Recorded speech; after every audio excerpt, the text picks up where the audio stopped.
Бүгін біз сүтсіз, глютенсіз, қантсыз балды торт жасаймыз.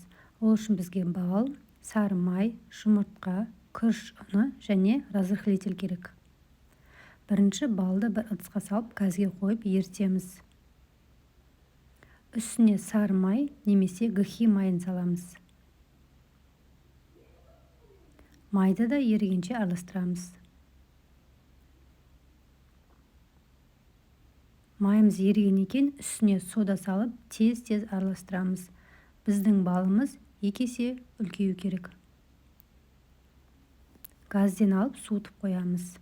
Бөлек ыдыста 3 жұмыртқаны аппақ болғанша миксерлейміз.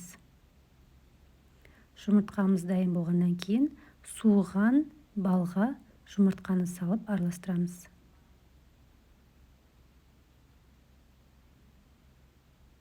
Үстіне күріш ұнын 2 немесе 3 бөліп салып жаймен араластырамыз.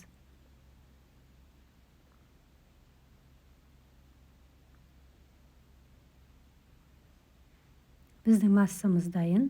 Духовкеге 180 градуста 10 минутта пісіріп аламыз.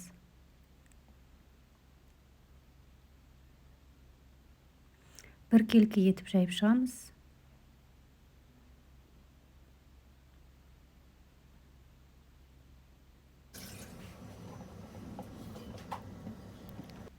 Біздің корждарымыз дайын. Қалауыңызша ашық түс салып пісірсеңіз болады. Қағаздан алып, өзіңізге ыңғайлы формада кесіп, тортты жинаймыз.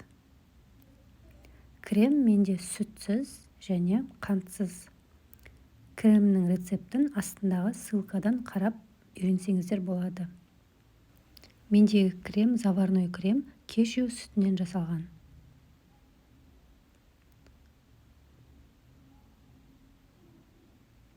Тортымызды крем жағып жинап, бетін жауып, 3-4 сағатқа немесе бір түнге креммен корждарға сіңу үшін қойып қоямыз. Тортымыз дайын. Бетіне коржиктің шетінен қалған қалдықтарын езіп, сеуіп, оформлять етеміз. Рецепт ұнаса, мен парақшама жазылып, комментарий қалдырып кетсеңіздер болады. Сіздермен бірге болған Рахат Усенова. Астарыңыз дәмді болсын.